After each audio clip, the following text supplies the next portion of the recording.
I'm Adam Cole.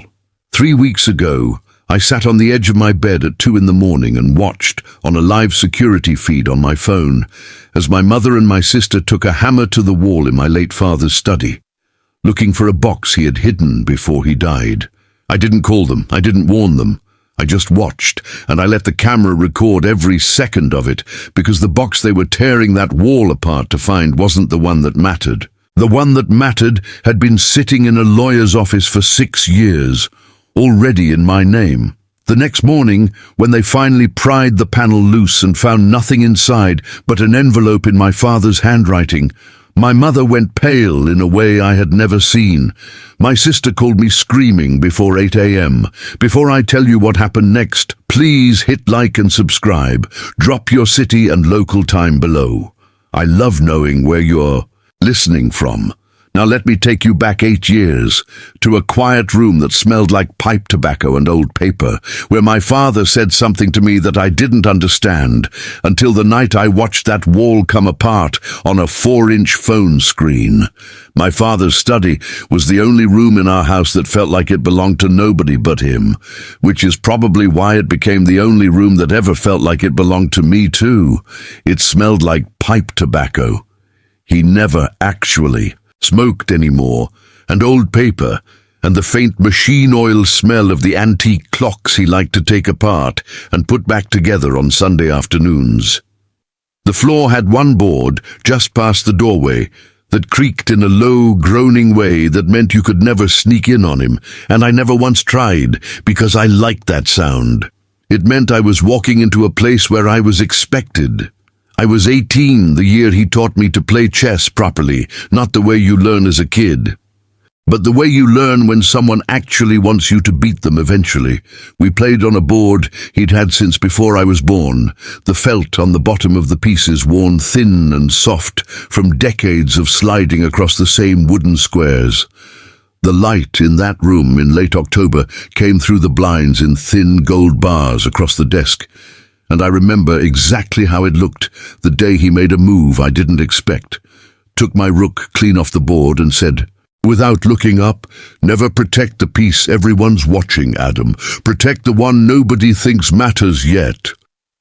I laughed. I thought he was talking about chess. At the time, my mother and my sister Vanessa were in the kitchen most evenings, and I could hear the particular tone their voices took whenever the conversation drifted toward money, a flatter, faster rhythm than when they talked about anything else. My mother kept a small notebook in a kitchen drawer where she wrote down what things cost, not groceries, things, the value of the car, the estimated worth of the house after my father redid the roof. Vanessa, 4 years older than me, had picked up the same habit of looking at objects and quietly calculating them, the way some families look at objects and remember who gave them. My father never kept a notebook like that. He kept a chessboard, a set of clocks that never quite told the same time, and a locked drawer in his desk that I never once saw him open in front of anyone. There's one dinner I still think about. My mother had made a comment, light and offhand, about how the house would need updating someday, meaning after he was gone, meaning in a tone that made the room go quiet for a second too long. My father didn't answer her directly. He just looked at me across the table, held my eyes for a moment and said, "Some things you protect by showing them to everyone. Some things you protect by making sure only the right person knows where they are." He went back to his food like he'd said nothing at all. I didn't understand it. I was 18. I filed it away the way you file away things adults say that sound important but don't attach to anything yet. A phrase with no home, waiting for a day I couldn't have predicted. By the time I was in my 20s, I could feel something under the surface of our house that I didn't have a name for. My mother and Vanessa had a way of talking about my father in front of him that sounded like they were already describing an inheritance instead of a man. I noticed. I said nothing. I had learned that much from him, at least. There's one more memory from that room I want you to have, because it matters later. The winter I turned 20, my father let me help him rewire an old grandfather clock that had belonged to his own father, the wood cold under my hands. the smell of machine oil sharp in the small space between us as we worked. Halfway through, he set down his tools, looked at the clock's open face, all its gears exposed, and said, almost to himself, "Everyone can see the hands moving. Almost nobody ever looks at what's actually turning them." I asked him what he meant. He just smiled, handed me a screwdriver, and told me to hold the back panel steady while he finished. I held it. I didn't understand the sentence at all. I understand it now. My father's heart gave out 2 years ago on a Thursday in March, in the same study where he taught me chess. I found him myself. I won't describe that morning in detail because some things belong only to the person who was in the room. But I will tell you what I noticed in the weeks after, because that is the part of this story that matters. At the funeral, my mother cried, and I believe some of it was real. But by the following Tuesday, 4 days later, I walked past the kitchen and heard her and Vanessa on the phone with an estate appraiser, discussing the assets and the liquidation timeline in the same flat, fast rhythm I remembered from years of dinners about money. That's the word they use for everything that used to be love. Assets, timeline, liquidation, words for a man who had taught me to play chess with his grandfather's set. 2 weeks after that, I overheard the conversation that changed how I moved through my own grief. I was in the hallway outside the kitchen, not hiding exactly, just standing still, the way you do when you realize the sentence being spoken is not meant for you. My mother was telling Vanessa that my father had mentioned more than once near the end something about a box, something important hidden somewhere in the house. She didn't know where. She was almost certain it was money or deeds or something he'd never bothered to put through a lawyer, because that was the kind of quietly private thing he would do. "If it's real," Vanessa said, "we find it before the estate goes through probate. Easier that way." Easier for who, I remember thinking, standing very still in that hallway. I said nothing. I went back to my apartment that night and sat with the fact that my mother and my sister were already planning how to search my father's house for something he had hidden 4 weeks after burying him. And neither of them had once mentioned wanting to keep any of it because it reminded them of him. I didn't confront them. I had nothing to confront them with yet, only a feeling. And feelings don't hold up against people who have already decided what they want.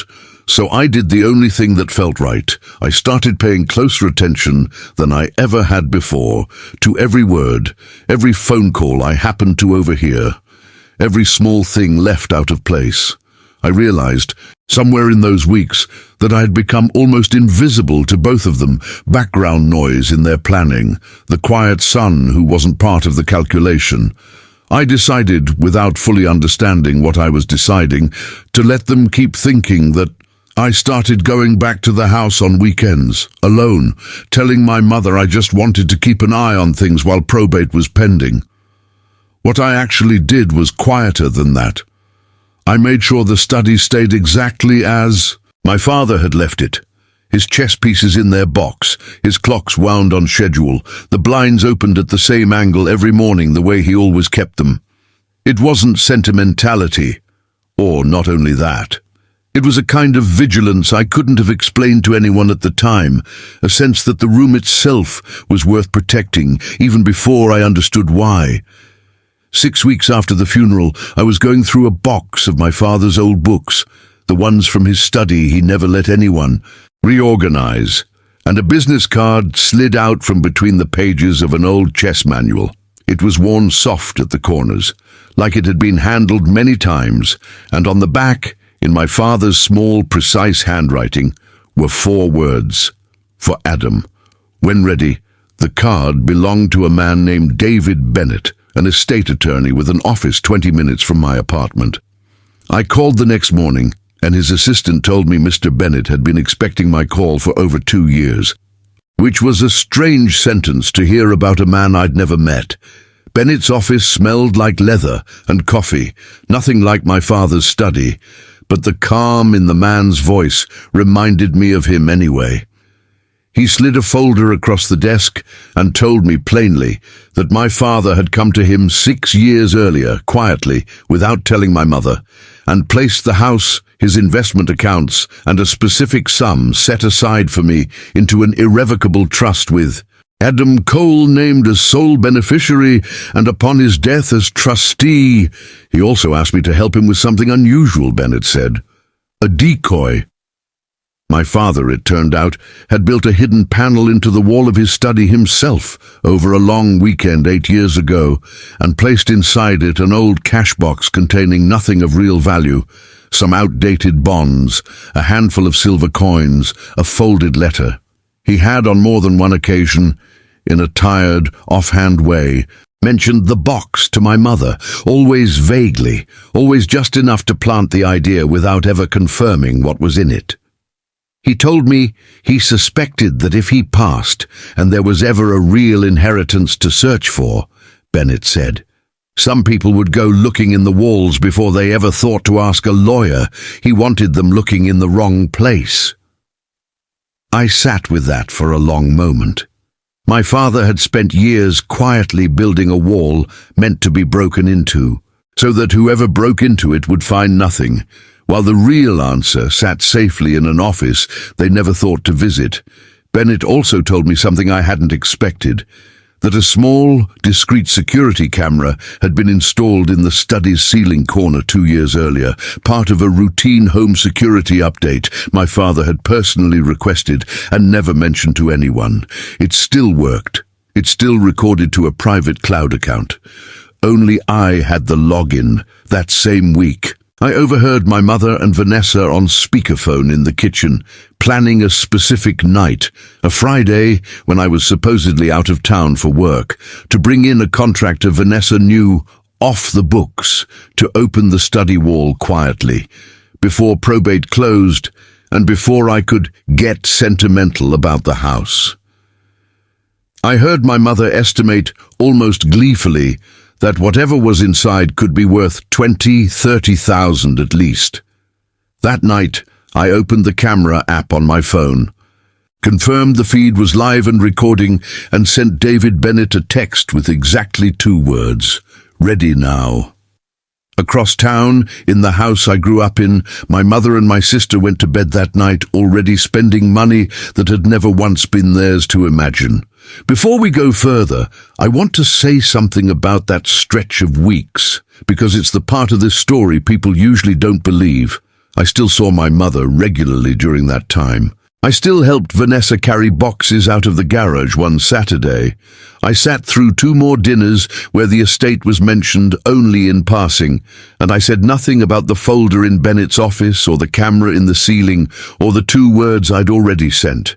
It wasn't easy to sit across from someone and let them believe you're still the person who doesn't know. But my father hadn't built a decoy wall out of cruelty. He'd built it out of a very specific, very tired kind of love. The love of a man who had watched his own family circle certain things for years and finally decided to stop arguing about it and just plan for it instead. Bennett walked me through it slowly, the way you explain something to someone who needs to understand it completely before they can act on it calmly. The trust, he said, had a standard but rarely triggered clause, any attempt by a non-beneficiary to access, alter, or remove. Estate property before probate closed would be treated as interference with a protected asset, documented and reportable, and would automatically forfeit that person's standing to contest the will later. My mother had a modest claim to a portion of the estate under state law, regardless of the trust. If she was caught tampering with estate property, that claim could be challenged entirely. "You don't have to do anything," Bennett told me. "You only have to let it happen, and make sure it's recorded properly, with a timestamp in a way that would hold up." 2 days before the Friday my mother and Vanessa had chosen, my mother invited me to dinner, just the 2 of us, somewhere nicer than we usually went. She was warm in a way she hadn't been in months, told me she'd been thinking about how hard this year had been on me, especially how she wanted us to get through the estate stuff together, as a family, without lawyers making it ugly. She mentioned gently that maybe I should consider signing off on a simpler, faster distribution, split 3 ways, no formal trustee duties, less stress for everyone. I looked at her for a moment, thinking about a hallway conversation she didn't know I'd heard. "I'll think about it," I said. She smiled like she'd already won something. I paid for dinner. I didn't tell her anything else. That same week, my cousin Marcus, who had always been closer to me than to either my mother or Vanessa, asked me over the phone if I was okay, said I'd sounded different since the funeral, quieter somewhere else. I told him I was fine. I don't think he believed me, and I don't think I fully believed myself either. The night before the Friday, I drove out to the house alone, let myself into the study with my own key, and sat in my father's chair with the lights off, just the last gold light of evening through the blinds the way I remembered it. I almost called my mother right then. I almost told her everything. The trust, the camera, the 6 years of quiet planning my father had done to protect me from exactly this moment. Some part of me wanted to skip the pain of watching it happen and just end it with honesty instead. But I remembered him across the chessboard, telling me never to protect the peace everyone's watching. I remembered him at that dinner table saying some things you protect by making sure only the right person knows where they are. I wish this were different. I wish my mother had been the kind of parent who would have grieved instead of calculated. I wish she had trusted me with the truth instead of trying to outmaneuver me around it. I wish she had wanted to keep the chessboard because it was his, not because of what it might be worth, but wishes don't hold up. The trust does. I sat in that chair a long time, and at some point, quietly, without any drama to it, I cried. Not because I was breaking, because, for the first time since the funeral, I finally understood exactly what my father had built, and exactly what it had cost him to build it, without ever telling me why. Have you ever had to stay silent to protect yourself, even when every part of you wanted to speak up? Tell me in the comments. I read them. Friday night, I was in my own apartment, the study's camera feed open in one corner of my laptop screen, a video call with Bennett open in the other. At 11:50, Bennett walked me through the final piece, a short recorded statement on camera, confirming that as of that date, I was formally accepting my role as trustee and beneficiary, with the estate's security footage entered as a standing exhibit should it ever be needed. I read it out loud, calm, steady, my father's chessboard sitting on the shelf behind me in frame, because I'd brought it home from the study weeks earlier without telling anyone.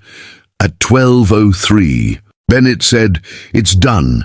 Adam, and for a moment neither of us said anything else. 12:03 in the morning. I am 26 years old. I am the trustee of my father's estate. At around 1:50, headlights swept briefly across the study's camera feed. By 2, I watched my mother and Vanessa let a man I didn't recognize in through the side door, watched them cross the study in the grainy night vision glow, watched the contractor set a flat bar and a small crowbar against the wall. Panel exactly where my father had built it years earlier for precisely this. I watched them work for almost 40 minutes, quiet at first, then less careful as the plaster gave way, my mother holding a flashlight, Vanessa recording the whole thing on her own phone, already narrating it like a discovery. I didn't feel triumphant watching it. I felt mostly very tired and very sure, and very much my father's son.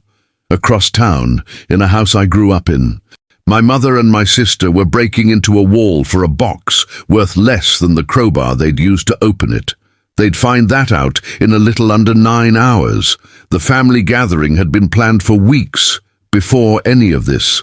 A small memorial brunch, 6 months since the funeral, something my mother had insisted on organizing at the house. I arrived a little after 11. The study door was closed, the wall visibly patched with fresh plaster that didn't quite match the paint. Around it, a detail I don't think anyone but me would have noticed. My mother pulled me aside in the hallway before we sat down, her voice low, asking again about the simpler distribution she'd mentioned at dinner, whether I'd thought it over. I have, I said. I'm not signing anything outside of what the estate already has in place. Her face didn't change right away. That came a few minutes later, when her phone rang at the table, and I watched her step outside to take it. Through the window, I could see her go still, then sit down slowly on the porch steps, the same porch my father used to stand on. Bennett's office had called to formally notify her, as a named party to the estate, that unauthorized access to a protected asset had been documented and recorded, that the footage had already been logged as part of the estate file, and that her remaining claim was now under review as a result. She came back inside and looked at me across the table. Like I was still the person she thought I was. I wasn't. I hadn't been for 6 months. You knew, she said quietly, the whole time. I knew you'd go looking, I said. I didn't know you'd bring a stranger into Dad's study with a crowbar to do it.